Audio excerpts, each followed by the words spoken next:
And we're live. We're live. That's exciting. Woot woot. Hi, Ginger. Hello, hello. Hey, Gary. Gary. Amazing. Hello. Gary joining us. Gary, Gary, are joining you us? jumping on? Are you going to join us in the live? In the space. Or Also, are you just looking to hang out in the chat? Either is good. either is good. But also, happy St. Pat. Oh, there he is. Happy St. Patrick's Day, I'm here. sir. I live. Happy St. Patrick's Day to you. Amazing. We love that. Gary, are you celebrating St. Patrick's Day in any way, shape, or form? Not really, which is a shame because I am Irish. I'm letting the side down. And I was just kind of working for most of the day and I'm wearing purple. Unacceptable. Unacceptable. Well, this is the greenest thing that I own that isn't like a ball gown, so this is what we went with. Ooh, we should have worn ball gowns. Oh, goodness. We both have green ball gowns. We should have done that. That would have been fun. It is, to my knowledge, not a thing in Ireland that one must wear green. Oh, okay. On Patrick's Day, let one be pinched. People, no, don't pinch people. Yeah, but I grew up in the Chicago suburbs, which means like I come from the place where they dye the river The green. entire river turns Yeah. Yeah. That's the whole thing. Intense. I always drank green beer just because, you're supposed to drink green beer. But That I didn't know. no, That's not a thing. you've never Yeah, had some green people beer? do, yeah. They dye the beer green. It's No, always the well, cheap we grew up swell in like beer. Shamrock Shake country, where you get to get a Shamrock Shake. Those are Hi, nice. Right. Steve. We're so happy to Hi, have you. Stephen Hello. Page. How you doing, Gary? Good, how are y'all? I'm doing well, my Canadian brother. Yeah. Ah, Kevin. You bastard. Hi. Hi, Paige. How are you? Hi, Ginger. Hello? Hello. Hey, Paige. Can't hear anything. Oh, we can hear you. Oh, okay. Now I There you can. are. Okay, Okay. hello. Volume. Nice Volume. to meet you. I'm Mia. Hi, Hello, I'm Liz. nice to meet you, too. Meet you. Thank you for joining us. Absolutely. Thank you for the invite up. Of course. We're very excited. Oh. Kenneth is doing stuff on our screens. And I trying to see watch another the new screen. face. Hello. I'm Hello, I'm Liz. Nice to meet you. Nice to meet you. Thanks for inviting me. Absolutely. Of course. Danielle, how are you feeling? I'm doing okay. My normal speaking voice is back. By this time of day, it starts to kind of dip down again, Oh, and man. I don't have any range right now. That's Slowly but surely making our way back. There's I've been something going through, around. Yeah, I've been going through something similar. I've been hiding in my room all day and staying away from the general public, being Mia and Kenneth, just because I caught some type of airplane crud something, and so I've been. She almost lost her voice this morning. Yes, this morning I started talking. Not as important because Liz is not a narrator. No, correct. Mia said that I could dress up like a mime today and mime for everybody. I didn't say you could dress up. I just said you could mime. Obviously, I would have to dress up to be a mime. Okay, Liz. Duh. How are you going to be Well, a I mime mean- without face paint? Yeah, you just have to add a little face paint, Mhm. some thin eyebrows, some little heart-shaped lips or whatever. And you wear all black? I do right? think you're white enough where you wouldn't It's have to go with stripes, the white face. Isn't it? Ouch. Is it stripes? Is it stripes? Stripes It's for what? black and white? I for think a For a mime? mime. I think it's stripes. Yeah. Might be Oh. stripes. That would make sense. I think it's horizontal and not vertical stripes, though. Correct. Probably. Correct. That sounds right. But I don't look good in horizontal stripes, so I guess we're just not going to do it. Hello, Jen. Well, maybe that's Hi. why, like, everyone Hello. says mimes need to go meet you. straight to jail. Nice Maybe. to meet you. I'm Mia. This is Liz. I'm Liz. Hello. Yeah, I'm not a big fan of, I don't know, mimes kind of scare me, but I'm also afraid of clowns in general. Well, it's a good thing that tonight we're not talking about mimes or clowns. We We're are talking not. about audiobook narration. Yeah. Yes, and audiobook about the narrators exact have to opposite. talk. That's right. That's right. Yes, it's the exact Hey, opposite of a crickets.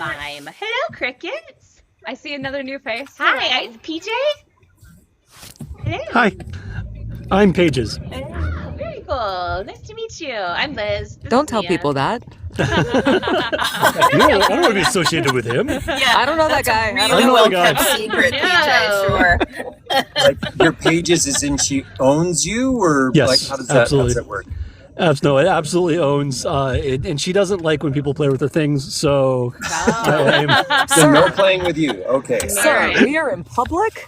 It's good to know. I'm just saying what you said to me. I This took was that like all day very one when we Your started seriously. basement. dating. Do you need to blink twice if you need help? Like, I do not Yeah, need help. I am in right. heaven. Oh, good. Oh, good. Good to know. he already killed you. You're in heaven. Oh my goodness! You're speaking to us yeah. from beyond the grave. Oh, goodness. Bless your heart. Well, welcome everybody. So nice to meet you. I'd love to do a round of introductions, especially for everybody in the chat. It seems like a lot of the narrators might know each other. Unfortunately, we were supposed to be joined by Neil this evening, and he got, for anybody who doesn't know, got stuck in Florida with all of the like TSA and weather troubles. So unfortunately, Oh my he won't goodness. be able to join us this evening. But we think that this is such a good cause that we'll do multiple touch points on it. Absolutely. And so we'll do another live when Neil is available. Yes, definitely. But in the meantime, this evening we're here to discuss the importance of human audiobook narrators. I'd love to hear from the narrators, the types of things that you guys are doing to promote yourselves and your work, and what we as fans can do to promote you and your work so that we can prevent AI from taking over the space. So for everybody in the chat, Gary, do you just mind? We'll go around the room and everyone can introduce themselves and you can start. Yes. So just name, or are we doing the whole spiel? Spiel. Yeah. My name is Gary Furlong. I'm a narrator, like everyone here. What am I doing to protect myself against AI? I don't know. Contracts are good. Getting a nice contract that is shored up against it, and using the Nava AI writer is pretty good.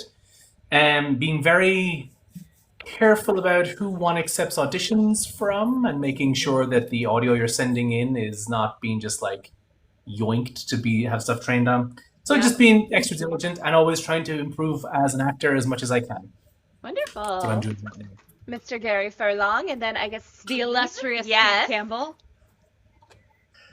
Hi, my name is Steve Campbell, and I also am a narrator. Surprise, surprise. As far as things that I do to try and mitigate the influence of AI, I think that, as Gary said, contracts are absolutely important. Knowing who you're dealing with and what they're doing with your audio, even if they say, "Oh yeah, it's great" or "it's whatever," there can be a lot of stuff in the terms and services, even of just the apps that you use and the things that you are uploading to your phone or whatever can add. They have little lines of code in there that are like little lines of legalese that say, you know, we get to use your voice in perpetuity in this galaxy and in other universes and Yeah. other planets. It's kind of crazy, some of the stuff that they say. So yeah, keeping yourself from engaging in contracts like that would be wise. And then as far as personally, to try and combat the pervasiveness of AI is just standing out in doing a real honest human performance where we're giving that emotion and that care and that attention to the script, to the characters, and distinguishing yourself in those ways so that you can't really be compared to current AI models where they can't even seem to pronounce certain words correctly. So yeah, not that I don't have my own issues with pronouncing words, but at least I can, you know, get a pickup list and get them corrected again. So That's right, Love it. Steve. That's well, thank you true. so much for joining us this evening. And let's put in the parking lot for now that current AI, because I think that we should circle back to that. Yeah.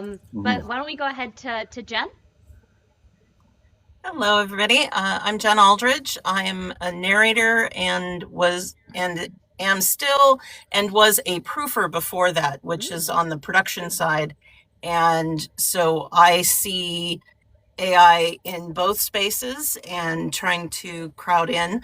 And the thing that, okay, I have to say, Steve, that my least favorite phrase in any contract is "in perpetuity." I mean, that is just the scariest damn thing. yeah. And so I'm a newer to the narrator space, although I've been in audiobooks for a while. And as that, it has its own AI challenges because the competitiveness of the space.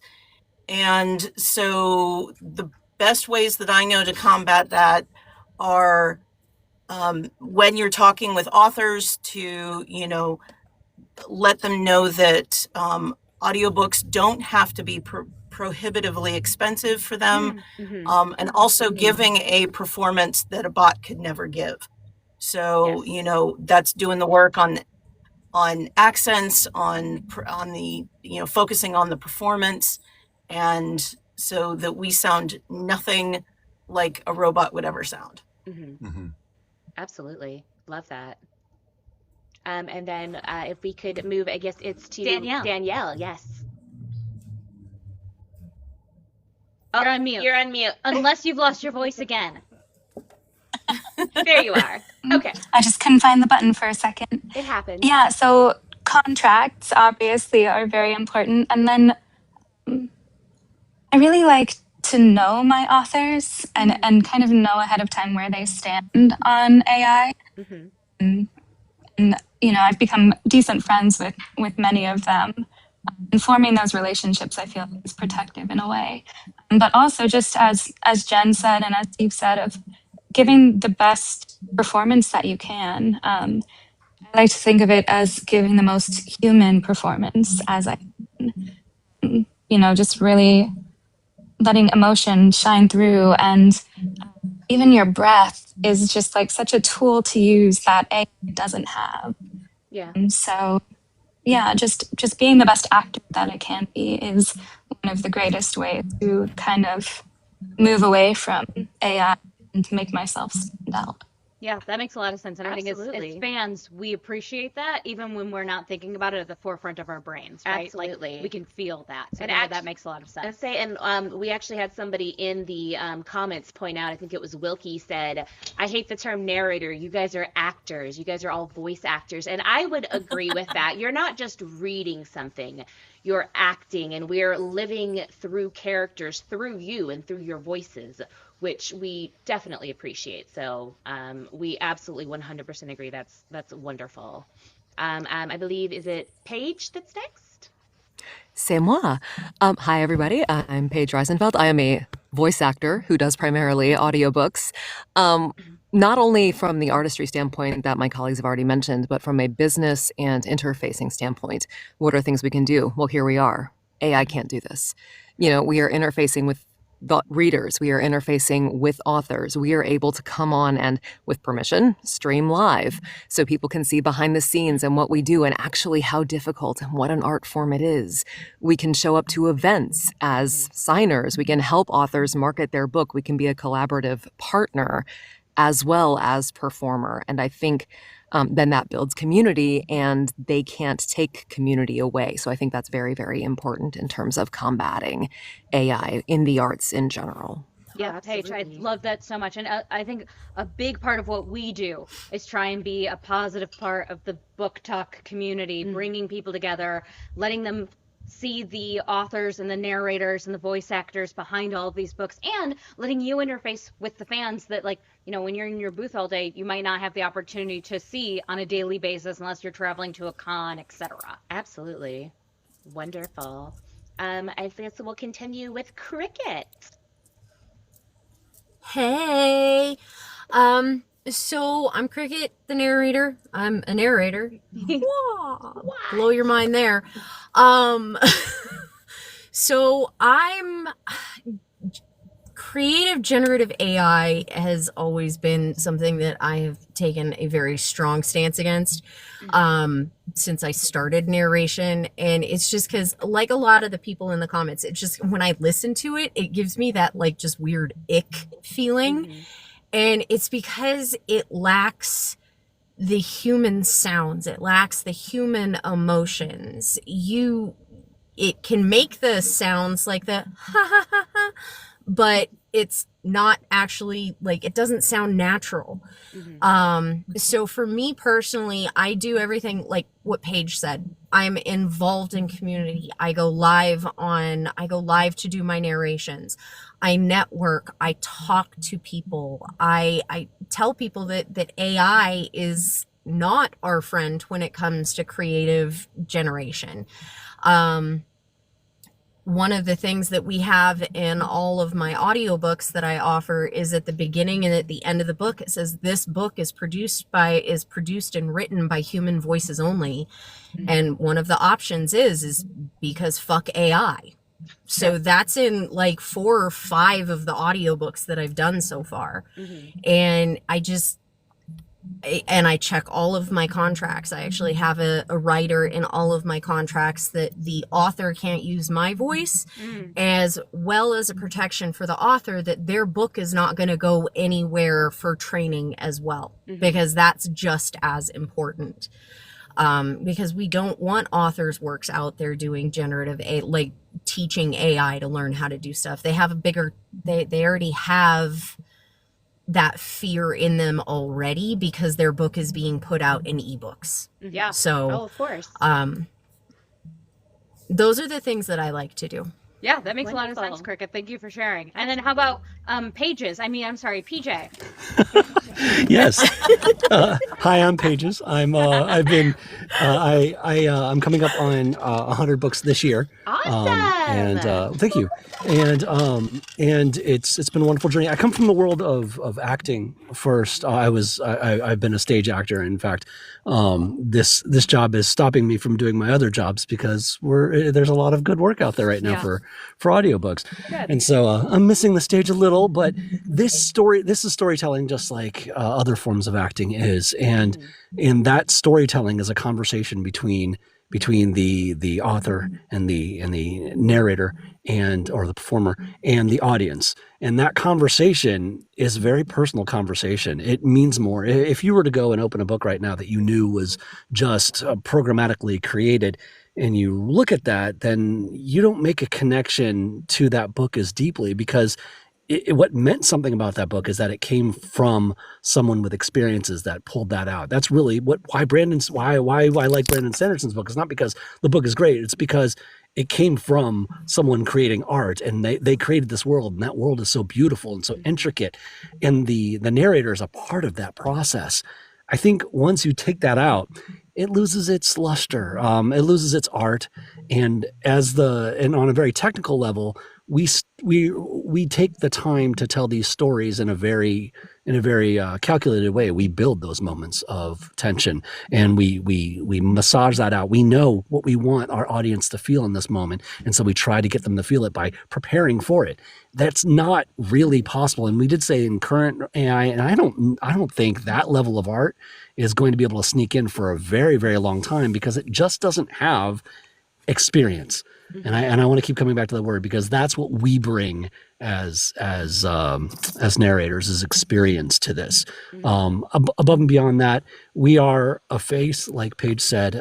We are in front of people. So what Paige and I like to do is we like to go to events and show them, hi, we're right here. We're narrating. So if you want to know what we're doing to compete against AI, it's by being in front of people, being on here and social media, and showing them who we are as people, so that they can connect to that while they're reading it. And I think that's a really important part of this. Yeah, PJ, I think that makes a lot of sense. And we've got some authors in the chat, including James Rollins. Hi, James. Hi, James. And James said in the chat that vocal artists who have read his books always make them sound smarter than he actually is, which I don't know if that's truly fair, James, but I think to PJ's point, they bring experience and they bring the story to life through that experience and through their humanness, which is something that AI today can't do, and something we don't want it to be able to learn. Absolutely. Definitely. And we also have been joined by AJ Carter. Hello, AJ. Hello. We're just kind of going around right now and introducing ourselves. So if you would be so good as to introduce yourself, and then kind of talking about different things or different ways that you are Combating the combating the AI. Yeah, for sure. My name is AJ Carter. I've been a full-time narrator for about 5-6 years at this point. So I've kind of seen the sort of evolution of AI trying to sort of wedge in and take over the space a little bit, because one of the first book series that I did, I went back and years later saw that the author had started redoing all of his books in AI, which just broke my heart. So I think everybody makes amazing points. I don't know how much more I can really add other than like I think the most important thing really is to set boundaries, be firm about like this is not something that I'm comfortable with, or this is, you know, this is not something that we want for our entertainment, you know. And I think the thing I think a lot is like, if anybody was here last time, y'all had me do a scream from a zombie book that I did. That's right. Yes. I'd The like auto to see a shaper. computer do that. Absolutely. That's right. So to give Yeah. everybody here a little bit of context to what AJ is talking about, part of what we like to do with our channel are buddy reads. So our friend Otto Schaefer is an author. He wrote a zombie series. It starts with the first book called Rust Colored Rain. Yep. And AJ Carter is the very talented narrator on that book. And so we invited both Otto and AJ onto a live where we had as many people on the internet as possible read the same book as us over the course of about a month. And then we invited them to interface to actually see and get to talk to and listen to Otto and AJ talk about the book and the art they created. Similarly, we did the same thing with a book called Discount Dan, written by James A. Hunter, Yes. and the illustrious Steve Campbell is the narrator on that book. And so similar fashion, we got probably about 25 to 30 people to read Discount Dan All and at then the same join time. us Yep. over a 2-day period, over a couple of lives to discuss the buddy read and get to know James and get to know Steve and get to know Otto and get to know AJ. So gentlemen, maybe you guys could tell us a little bit about how that experience was for you and if that is helping at all, because we've got more buddy reads lined up, and I think Yes. that we'd love to make sure that's continuing to drive this point forward. Yes, absolutely. Yeah, no, it was amazing. I had such an amazing time with it, and it really goes to prove how AI can just never measure up, because that was like the highlight of my week, was getting to see people sort of face to face and actually get to talk about, you know, our processes and what we were going to be working on. Absolutely. You know, there's no way a computer could ever measure up to that, honestly. Absolutely agreed. Yeah. For me, it was really special because it opened me up to a whole new group of people. Those who were invited to join the live, who had gotten the book and were discussing the book, and they fell in love with the characters, to the point where we had Quilty Books who had I just saw a TikTok. I started following her because of this, and she had a hard day that day and was just really down in the dumps and was posting about it.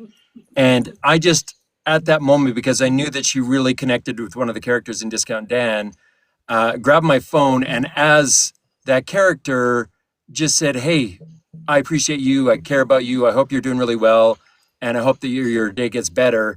And that meant so much to her. And then that made me feel more invested in her, and her more invested in that character. And it just, those kind of relationships, those interactions are what humanity is about, and about being able to connect with one another. And I think that that's one of the beautiful things that we get to do with things like this buddy read, where we don't normally as narrators get to interact with our listeners as often as that. I mean, I do, and I know Paige does, and some of you other maybe do with live disc, you know, either Discord or TikTok or whatever, wherever you stream your sessions live, and those are great, and those are really special moments.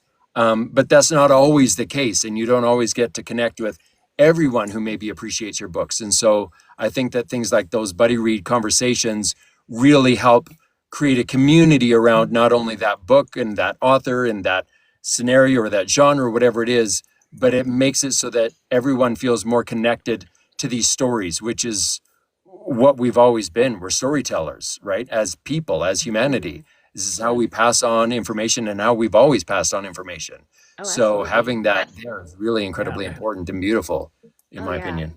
I loved that video. When you made that video, honestly, I remember it coming out. I just thought that was I the think you teared sweetest up. thing. I Yeah. did. I teared up, and it wasn't even directed at me. Well, and that's a very human thing. It's a very to do. human reaction, absolutely. Kenneth said that Leah's in the chat, Quilty's in the chat. One of her favorite moments now was that. Oh, It meant yes. so much to her, Steve, and she's so grateful that she did the buddy read so that she could get to know you. Oh, and I also see that the real Ray Porter has joined the Hi, chat. Ray. Hello, Ray. How Well, is the UK? Hopefully wonderful. Hopefully the UK is wonderful. Yes. But I do think it's important to talk a little bit more about, right, like building those connections and building that community. Absolutely. And getting us fans to really think about the people behind the books. Because we want to build those connections because we want to keep the humanness that's in the books, but then we need another call to action, right? Because as fans, we then need to feel that we are indebted to keep that humanness and therefore do something about it, right? So we should, as fans, shouldn't be reading audiobooks or listening to audiobooks that are written by, done by AI.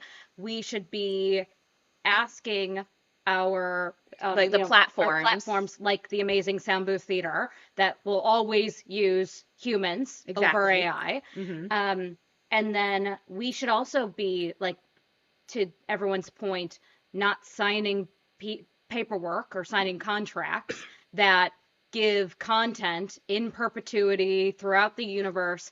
I know that Liz and I, as like content creators, have been approached by a few different companies asking to use our videos, and I do a lot of like contract review as part of my day job. And to your points, oftentimes it says like, we want to be able to use your likeness and your voice in all universes in perpetuity. And I have often redlined those and sent them back, and then we never hear back because they're most interested in the learning. They're most interested in teaching AI. I also happen to have used to work in training AI platforms back many, many years ago when we didn't the way that we are using AI today is not the way that anyone thought that you would use AI in the past. So what I've found is most important is you don't let it get to that next stage. Because right now we can't fathom that it can replicate a human being. And from my experience, it probably will be able to do that, and it will be able to do that faster than we think if we give it the tools to be able to learn that. And so it's really important that we all sort of stand together as narrators, as artists in the space, and as fans who want to keep the real humanists, want to keep this part of our community, that we don't give the AI and the people who are making the AI the tools to learn that or learn it quickly, or we make it as hard as possible for platforms to get ahead in doing We are that. fighting the AI in that. We're going to war with the AI. Going to war. Kenneth always makes a joke that he's at war with the AI, and obviously we're making a joke, but at the same time, that's coming down to what this is. He's not joking. He's not joking. He just yelled he's not joking. We want to make sure that all of our actors in this space are able to keep making this art, because this is what we appreciate. This is the human experience. I guess like Steve said, this is how we've passed stories for thousands and thousands of years. It's the human experience, being able to share this artwork with the world. And now, you can share it with the click of a button, and we want to be able to make sure what we're sharing is genuine art by genuine people. Yeah. And one of the things that Neil suggested that he is doing is that he's joined a union. I think it's the the Professional Audiobook Narrator Association. Yes. I didn't know if any of you had heard of that or what they do, or could tell us a little bit about that. Okay. I am actually the team lead for the PAN Ambassador program. And we are and a member of the board. So what it is so we have like SAG-AFTRA, right, which is the union for actors in film, and AFTRA is kind of radio, and we get like insurance and that kind of stuff. But they cover so much that there was nothing really specifically for narrators. Now, PANA itself is not a union in that we can do policy or anything like that. That falls under SAG-AFTRA's purview. But what we are trying to be is a resource for learning, because that's also how we stay ahead of AI. We're constantly working on our craft. a place for narrators to come together and network and exchange advice and be part of a community as well. And then, they're building a DEI database, et cetera, so that authors who need own voices or something specific can go to PANA and say, hey, I need someone to cast for this like specifically, and it will be, legit. And then Pan Ambassador, which is my team, we are working on basically the outreach that I was talking about in terms of indie author outreach, making like I have a free guide that is like, this is how you do indie audiobook production, and it breaks down all the platforms. We're going to be moving that over to Pana Materials, so that's there, linking to resources like Rebecca Hefner's Wide for Indie Authors, like Marketing Audiobooks Wide, and her resources, which are wonderful. We actually have someone doing some research into the return on AI versus human narration. And something that she found in a study was that audiobooks narrated by humans generate 7.5 times the amount of royalty income than AI narration. Amazing. That's financial money. And then also, we're working on an event calendar that everybody can come fill out. It will be public soon-ish. We're working on the back end, but so we can go to events, not to pitch ourselves, narrators. We're not going to pitch. We're going to learn, and we're going to talk to authors and just be there as humans and readers and members of the community. And if narration comes up, then you can talk about it. But we are not going to pitch slap anybody.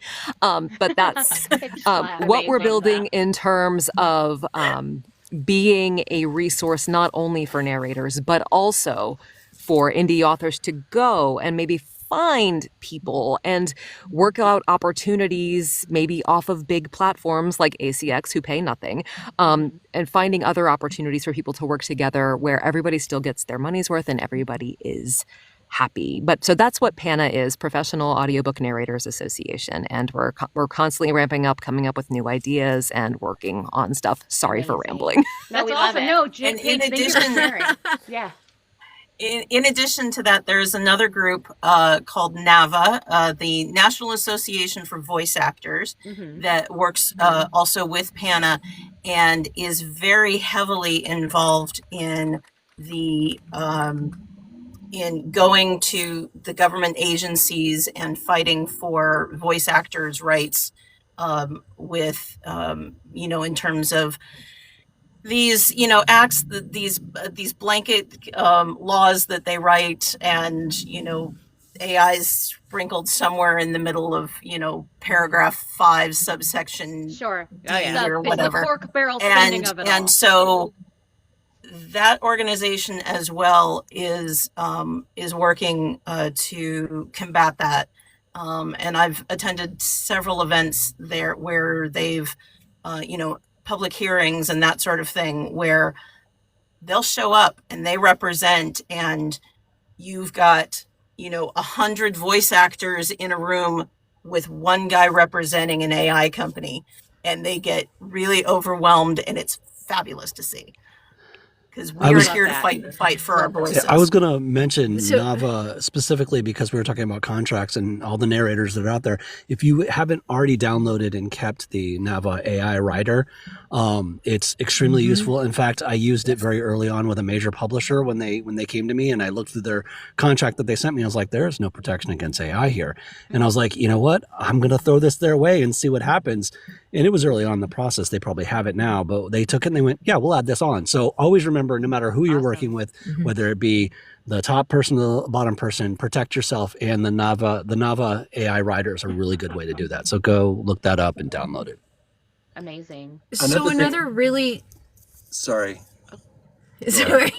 Go ahead. Go ahead, Cricket. No, hold on, go ahead. Cricket, do you mind going ahead? And then I'd like to rotate you out and have Ray Porter jump in because he's late, and then we'll rotate you back in if you're available. Here, rotate me out because I am falling asleep. It's not. I'm knackered from the whole day. No problem, Gary. Knackered. Happy St. Patrick's Day. Happy St. Patty's Day, honey. Yeah, Happy St. Patrick's Day. It's not because you're drunk at all. That's Cricket. not the reason. But Cricket, It's the not floor because is you're yours. Please tell us. Yes, Cricket, and then we'll go to Steve. So another huge proprietor is the authors themselves.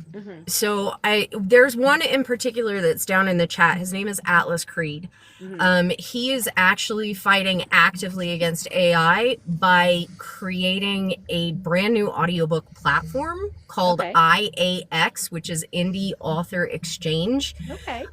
It is in all of his contracts that he doesn't, that the book is not written by AI and it is not narrated by AI. AI is not allowed anywhere near his platform. And I know a lot of other authors are starting to go to that type of platform where if there is AI on the platform, they're backing away from it in general because they don't want their product on a platform that has AI.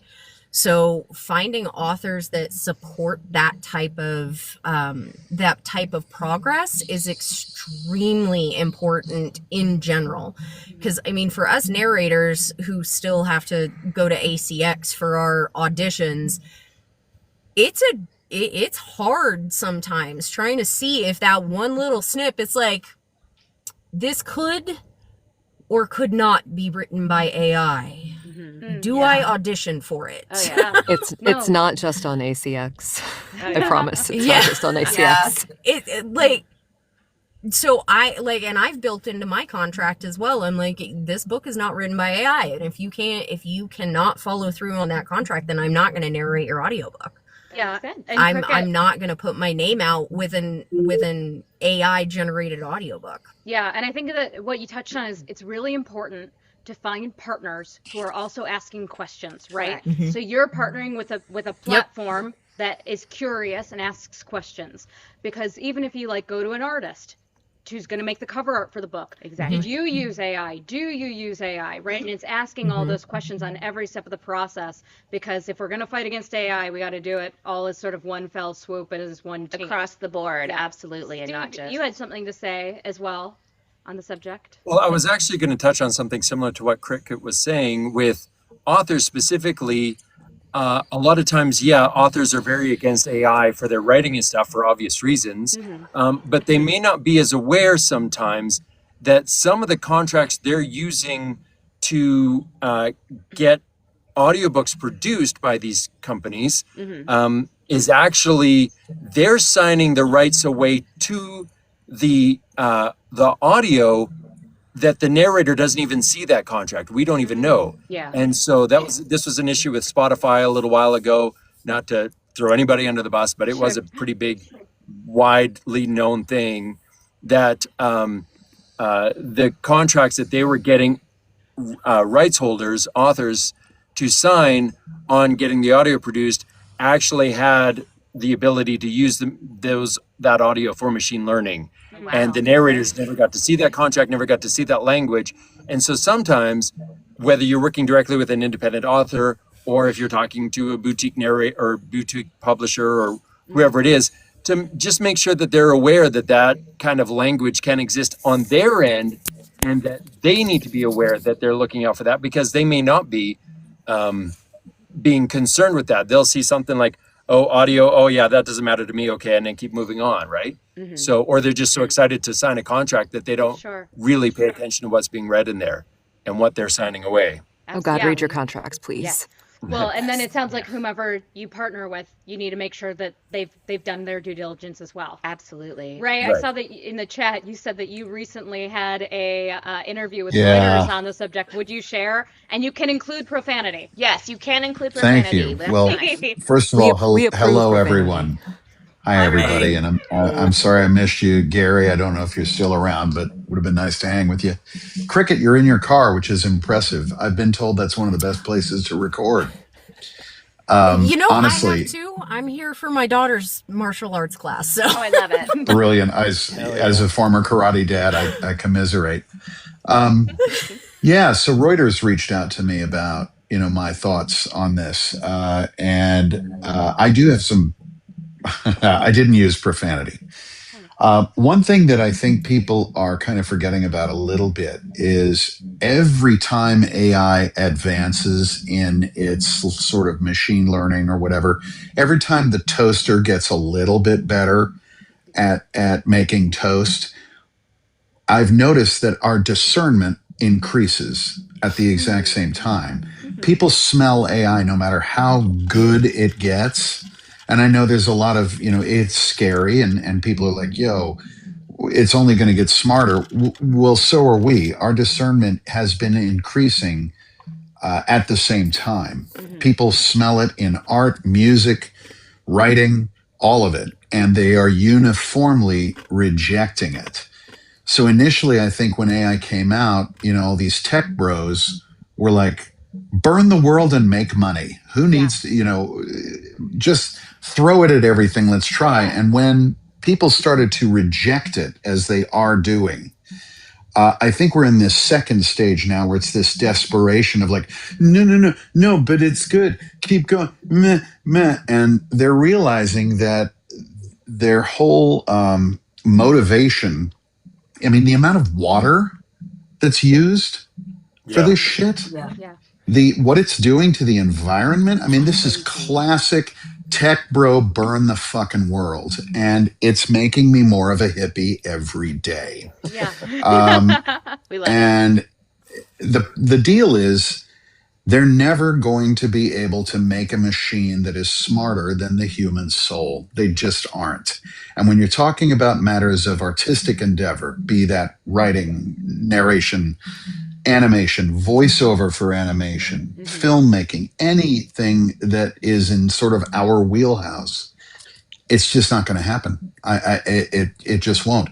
I do think that it can be a useful tool in certain arenas that don't involve anything that I do. Yeah. But it's classic human shit. I mean, I don't know if you've ever heard of the Baghdad batteries, but archaeologists digging around Baghdad a long time ago found these jars with lids that had a copper tube and two poles sticking out of the top, and they found traces of sulfuric acid and water on the inside of the jar. That's a battery. And so people were freaked out that the Sumerians had electricity. And on further study, historians and archaeologists believe that they did have electricity, and they only used it for electroplating gold. Nobody ever made the mental leap of, hey, we could have lights go on, or hey, we can do this thing. We classically will have these huge technological advancements and not know what the hell to do with them. I think we're in that right now with AI. But it isn't Luddite at all. We're not smashing the farm implements. This is, people reject it. They recognize it and they reject it. I've not seen a single listener say they prefer it. I've not seen a single reader, On that note, Ray, I don't know if anyone else has done this, but there's with Audible's trying to like promote this, and they had their own personal AI that they were doing. It was called Virtual Voices. So you could search up virtual voices, and I don't know if anyone did, but I went through and I read some of the comments on those audiobooks that were coming out with virtual voices, and without exception, all the comments, all of it was talking about how irritated it was by the voice, how upset they were by the voice, how this was so bad, how they couldn't stand the voice, whatever, all the things were there. And the problem is all the authors, nobody was saying anything about the book, about what the story was about what it was, what the content was. No, it destroys the path. And it damages your ability to be successful as an author by trying Steve, to use an AI voice. My whole philosophy about narration, I've talked about this to the point that I'm boring now about it, but my whole deal has been, I'm just a mailman. You wrote a letter to the listener. If I deliver it, if I employ my craft really, really well and I deliver the letter, I'm not there. I'm not in the equation. I disappear. Your letter arrives at your reader or your listener's heart, if you will. Sorry to get all poetic. I'm in England. What are you going to do? We love it. But it's about clearing the path of your words going to your intended audience. If I do my craft to the best of my ability, that's the best I can say about the job. I'm not trying to be a fucking star. I'm trying to deliver your mail. Yeah. And AI is puts a wall. Yes. Puts a wall between it. And you're absolutely correct. Nobody's talking about the author. Nobody's talking about the book. They're talking about the goddamn toaster that somebody cheaply programmed to read this thing. Yeah. And I have a weird hope that because people are so violently against this, and not people in our community, the consumers, the people who are reading, the people who are listening, the audience, people listening to music, people looking at art, everybody is against this. Yeah, and Ray, And it gives me hope. You've brought it up before, right? That it's that uncanny valley. Yes. It's that something that is trying to Yes. be a human, to replicate a human, is something that we viscerally reject. Absolutely. And We have had it. We have had it in our limbic system since we were living in trees. Yep. We recognize when something ain't right, and it's just there. Yeah. It is so odd. And I was very curious, as many people are, and I did try to listen to one of the books on Audible that said it was, and I think I got through about 5 minutes before I was like, nope, don't like this. Something's wrong. The inflection was off. No. The inflection of the voice was off. It because wasn't robotic. You have to teach the AI Exactly, things the like inflection. prosody and things like scaling. If you've got like two cups next to each other and one is big and one is small, you have to teach the AI to Which say one is which? the small cup versus like the cup on the left or the cup on the right. Or Yeah. there are three cups and you want it to pick up the blue cup. That like the way that you inflect, that's called prosody, is that you draw attention Correct. by changing the inflection in your voice. You have to teach the AI to do that. And it just it doesn't. And right now it doesn't do It that. does not. It is very I strange. swear, I thought the apocalypse was going to be like Mad Max, and instead it's fucking tech bros and private equity firms. You know, Crazy. Yeah. but it will not sustain. I'm sorry. I refuse to accept that that's going to take over. You know, people are going to want to be told stories. You know, the whole Edwardian stupid ass audiobooks aren't reading argument that came up years ago. It's like, what do you suppose was going on when we were all sat around a fire? Other There you than go. cave paintings. How exactly do you think? Yeah. Right. You know, before Gutenberg, like what occurred? So, and it used to be historically, early on, if something was written, it could not be trusted. It was only if it was spoken that it was trusted. I'm going back hundreds, thousands of years, but there's evidence of that. You couldn't trust it if it was written. That was their AI, if you will. It was like, nah, that's wrong. I'm not having it. And eventually reading became an accepted thing, and it's not, you know, toxic like AI is. But I weirdly have hope that it's not going to sustain. It will find its lane. It will be useful, but I don't see it destroying what we do as authors and as narrators, as storytellers. It's trying really hard, and we need to fight it hard. And people need to stand up and band together like Nava, like Pana, like all of this stuff. Absolutely, we need to fight, but I don't think it stands a chance. I really don't. Not with people like Well, it's you only ever guys. going to be as good as what we fed into it. So if we're constantly getting better, you're getting a secondhand facsimile of what we've done, and we can change. Yep. We can Absolutely. grow. We can change what that. Whereas AI is like, well, they said it this way, and this is what a gasp means. But a gasp means sadness, anger, surprise, all of that stuff. And without an engineer going in and be like, well, I need this to be a surprise gasp. Well, what kind of surprise? Are you happy? Are you about it? Are you sad about it? Are you angry about the surprise? There's so many other nuances that you would have to then go in and code or engineer as AI. And at that point, you're an engineer, you're not an artist. And why are you even doing this in the first place? You could just have somebody read this for you. If it was like a time cost benefit analysis, like, and then. Well, that's the other thing is I find it kind of doubles the process. I mean, you're talking about training a friggin' toaster, and then you have to retrain the toaster, and then you have to redo, you know, at the meantime, destroying natural resources in order to achieve it. It's bullshit. I just don't see it. I don't see it sustaining. I really don't. And isn't it an interesting You can't teach a coincidence? toaster emotion. Yeah. And isn't it an interesting coincidence that these tech bros are interested in both AI and crypto, and both are destroying the planet as they build them? You know, and neither one of them are sustainable things. And Well, this is Atlas Creed NFTs. Remember that horse shit? Those are Yeah. You know, Vaguely. I tried to block that one out, Atlas. yeah, but Bottom of the again, barrel. it's a shiny new toy that they're throwing bags and bags of money at because they have bags and bags of money. And if you ask any of them if they've ever seen a tree, that probably would be quizzical.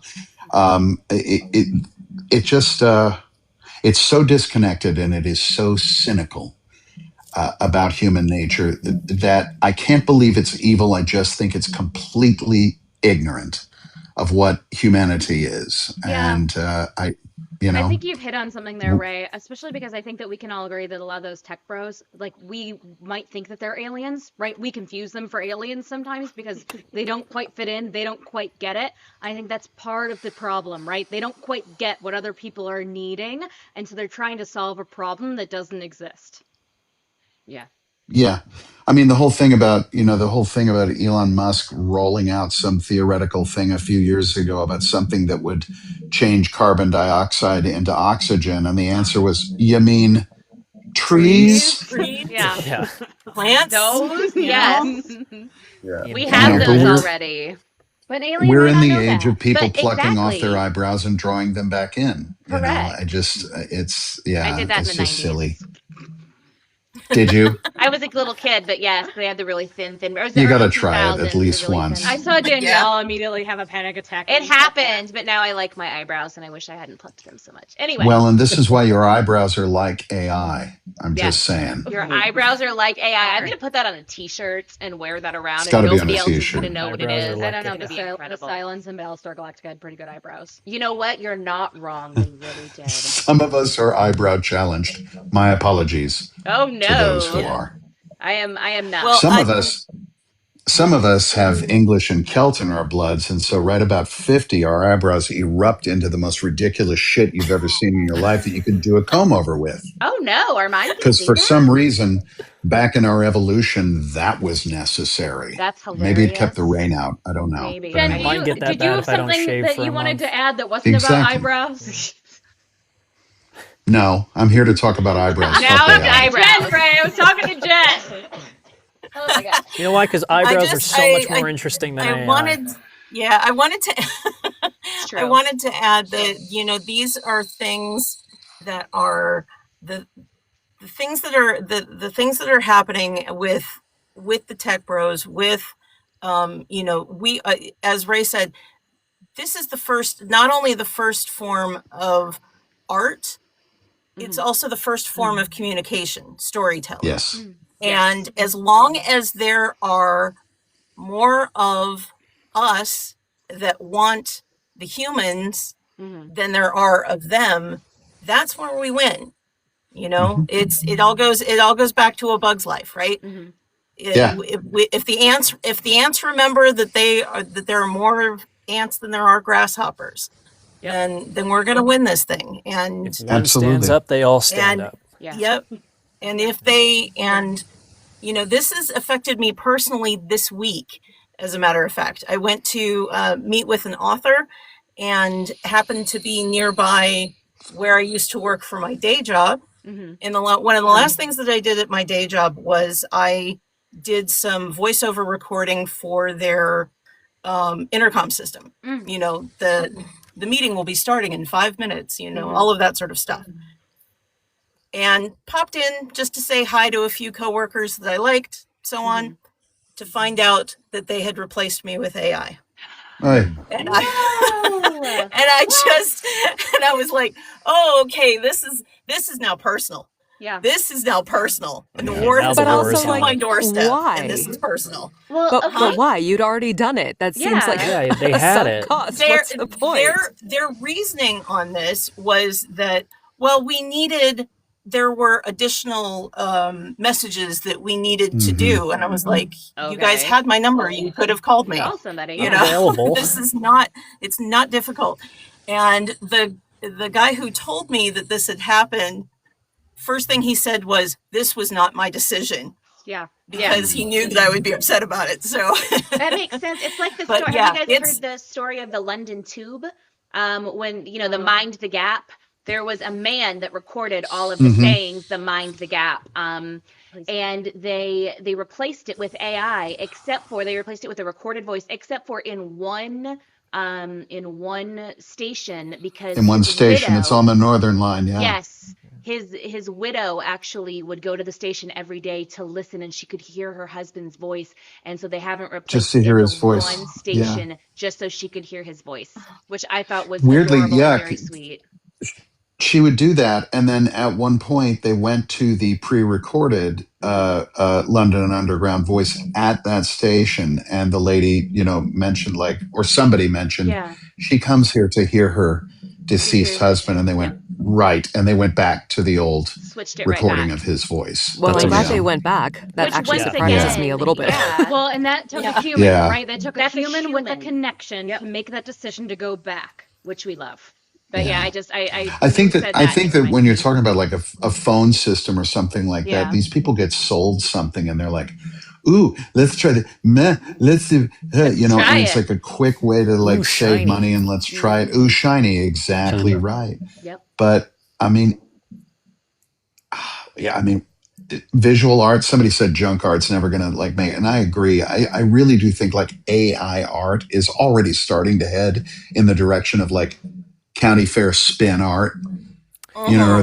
the airbrush t-shirt horseshit. Nobody has a gallery of that in their home. Right.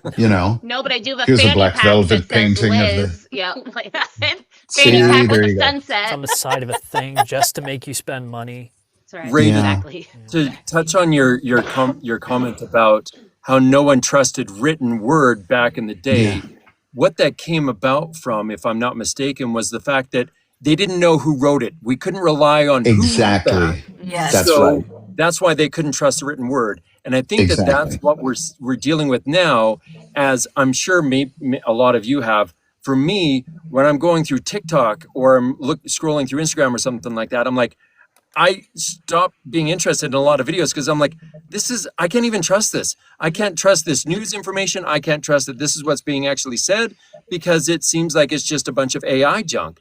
And I think Well, that yeah. that's what's going to be one of the catalysts, as you said, of this whole thing imploding is no one's going to be able to actually trust what's coming out because who is it actually coming from and who's deciding what's reliable and what's not? So I and really all of do that, let's hope. go back to the fundamentals here, I where we really can do hope, reliably Steve, that trust the authority of what's being it said. forces everyone. I really do hope that this pushes people into acting with a bit more discernment than they have over the last 10 to 20 years. I think a whole lot of problems right now can be attributed to people sort of passively receiving things, and it's starting to get crazy. I was on TikTok and saw a video with this guy going, Pasadena's in flames right now. And I'm like, looked out my front window. It's like, no. No.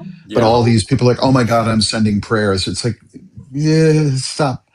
Um, again, Aware. my hope is that our discernment is kind of being forced to improve by the shit that we're being fed every day. One can hope. And for those who don't, maybe the rest of us can be like, shh, it's not real. It's okay. Yeah.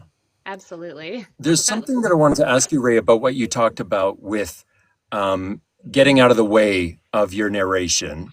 Yeah. And like getting out of the way of the story and letting it breathe. And I agree with you 100%. I think that it should be something where when you're listening to it, you forget who's narrating and you're just involved in the Yes. story and you're just involved in the process. But I think something can kind of get missed in that by the very nature of this is what we do, this is our life, we're always going to be coloring what we're narrating from our own perspective and our Sure. own interpretation of what that is. And I think that that's one of the things that sets narrators who are human apart from AI is the fact that this is literally, you're listening to, unfortunately, my interpretation of this book. Because if another narrator Not was to do it, unfortunately, your interpretation of it. well, Yeah. but like that's if another narrator was to do that book, they would have interpreted that line differently, or they would have done Totally that differently. differently. And I Yeah. think that that's something to be celebrated and not something to be like, oh, that's disappointing. I think it's great. Like, I wholeheartedly agree. This is why I'm also constantly, the banner I've been waving, because now that I've got like flour on my beard accidentally, people think that I've actually got some knowledge to impart. Yeah, I see you've got some too. We both work Yeah. at a bakery. Nice. Yeah. Adorable. Um, But people have come to me with questions. Narrators have come to me about, like, hey, text, all of that stuff. And I've been grappling with text for a very long time. And so I do have some thoughts about that and a way to speak on that. But the one thing I constantly tell newer narrators is stop with the fucking control. Slop it up. Be a human being. Feel.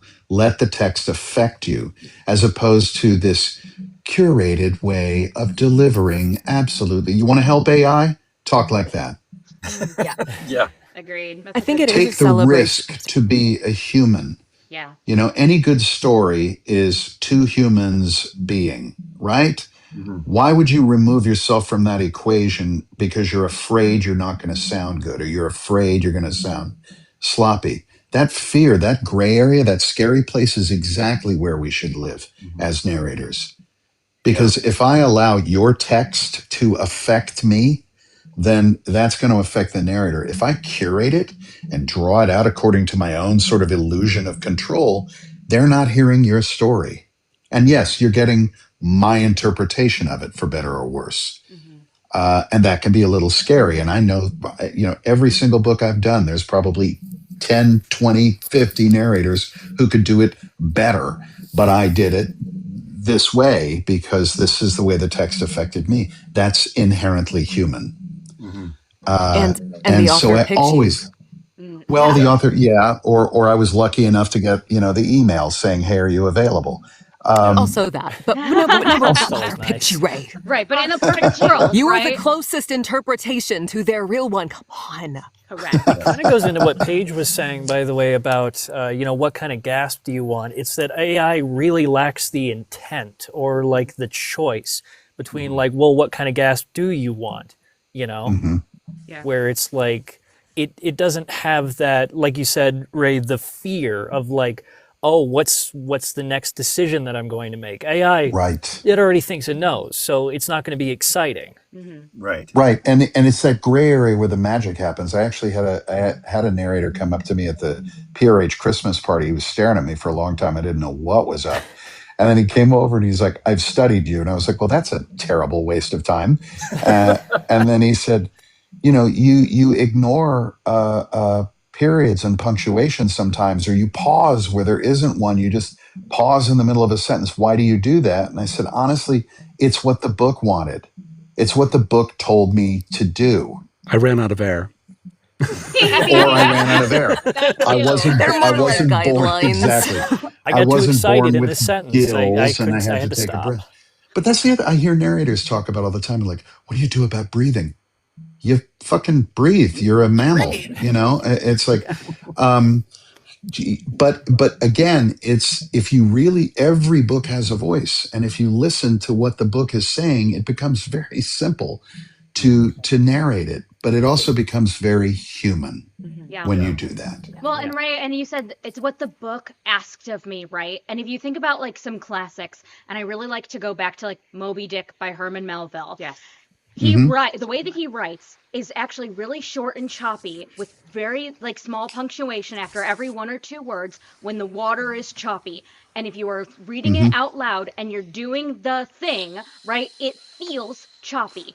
Versus it when the sea was calm, he wrote really, really long run-on sentences with lots of commas that require you to take a breath if you're reading it out loud. And that is exactly what the text was meant to do and what it is asking you to do and what you as a narrator bring to the table versus AI who will not understand that differentiation. Correct. I Yeah. did Shakespeare. I did Shakespeare consistently for 20 years. Do you think I ever used iambic pentameter audibly on stage? Fuck no. Of course not, because it disconnects people from what's going on. Agreed. Yeah, and so just listen to the damn book. It's got a voice. It really does. And again, the more human you are, the more sort of individual you are, as opposed to this kind of controlled, curated delivery. AI really has a hard time replicating that efficiently. And B, you start as the narrator to kind of disappear into the story. You get out of the way of the letter the author has written. So, and again, the more we are doing our stuff, the more that we employ our craft as human beings, willing to be a little scared sometimes in our delivery, AI doesn't stand a chance. Absolutely. I Ray, had a book that I Sorry. had done a while ago, and it was a very crazy book. And there was this really strange scenario where a guy was talking to a queen ant who was giving birth in the middle of the conversation. So in the Nice. text, there was all these oohs, ahs, HOOOOOAHHH, all the way through this. And I'm like really trying to figure out what was the author thinking in his head? What was the vocal stylings that he thought that this ant was doing as they're doing this through this conversation? And then I was like, you know what? I think that I want to do it like this. And I did it a particular way.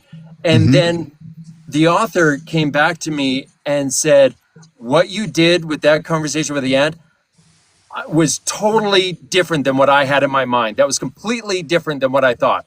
And I was like, I'm sorry, because I'm the person that wants to, this is your book, I want to interpret it the way you envisioned it, right? And he said, no. What you did was so much better than what I had in my head. This is fantastic. We are not changing it a bit. And so sometimes the beauty of what we have when you have an author and a narrator who are working on the same project is you can come up with some magic where something that the author never even thought of, you managed to make what they had in their head is even better than what they had envisioned. And that's when you have like special moments. It's just like, wow, that was so awesome. Well, citing Shakespeare, you know, there is a way of performing it, and I've seen it done this way. And then there's another way that to me is much more human. You know, oh, that this too solid flesh, you know, whatever. You can stand there and be like, oh, that this too. That disconnects the audience from what's actually going on. It becomes about your performance and your math, as opposed to, oh, that this too solid. But that's real. That's a real thing. Do you know?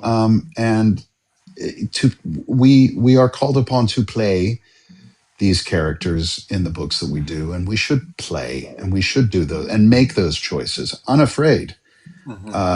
And I've done that so many times, and I've had authors go, whoa, dude, I didn't imagine that. It's like, well, that's not, you imagined something else, and you gave it to me to kind of help further and create and all of that. And again, this is all really human, real stuff that I challenge a toaster to do efficiently. Yeah.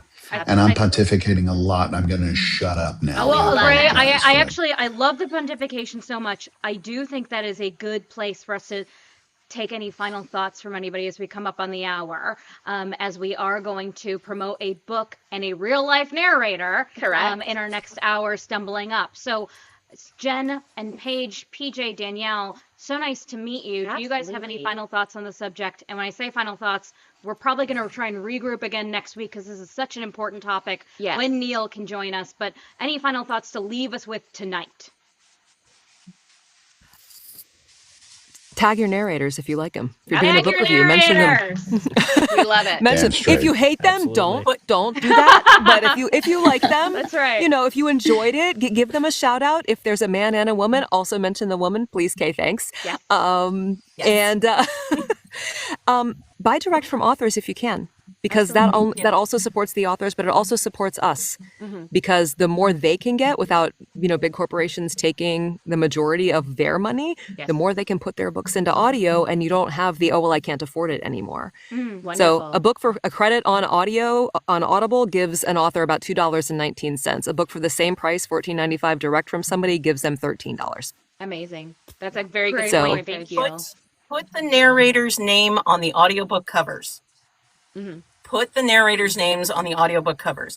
Even if you end up changing the cover, you know, it gets made into a movie and you now have the movie cover on it, whatever, keep the narrator's names on there because we get lost otherwise. Yeah. Keep the And I would narrator's love names to on. see Ray Porter on the cover of The every Project Hail Mary. Ray Porter. We got it. Audible started calling him the legendary Ray Porter also, so we're very excited about that. Yeah, now you've got weapons free. Legendary, sir. Yes. What a privilege it is to meet with my colleagues on something such as this. Thank you. Thank for you for letting me in. joining us. We really appreciate it. Well, thank you all for joining. Rec. Hello, this is Rec. This is the author that This we're going to is be the author. promoting. Yes. Hey, Correct. everybody. Hi, So Rec. just as I'm off like a prom dress. It's 1:10 in England. So y'all have a brilliant night. Good night, Yeah. Have a great night. Thank See you you for Good guys. joining job. us. Great Bye, pleasure guys. meeting you. Bye, everybody. So it's sort of final thoughts, everyone in the comments and for the audiobook narrators and voice actors here. Thank you so much for joining us on this very important topic. Like I said, it's not going to be the last time that we talk about this. We'll try and chat about it next week. And we are also doing like future events that bring more of this dramatic reading to life. Luke Daniels will be part of that. Ray Porter will be part of that. So more to come there in this space. And please think of this as a call to action. For those of us who are fans of the audiobook narration, do what you can to promote the people that you love listening to and having met here today. So, choose audiobook narrators who are human, promote them, and do whatever you can to tag them and join us in fighting our battle against the AI. Yes. Wonderful. Yeah. Review our books too. Yes, And review Danielle's Yes. books. Yes. Review the Yes. book. Good. Absolutely. We love it. Thank you guys so much for joining us. We are going to kind of transition into Our the book. We have the incredible Rec Wells with us, and then Jeremy Fraser, who is also the voice of this book, or one of the voices of this book. Yes. There is also a female narrator, Jessica too. Threes. Jessica Threes. She's at a bar right now. But she's We're at a bar right now for St. Patrick's Day in New Don't York. blame So, her. yeah, We we love don't that. We Jen, love very that. I'll nice to allow meet it. you. I'll allow Okay. it.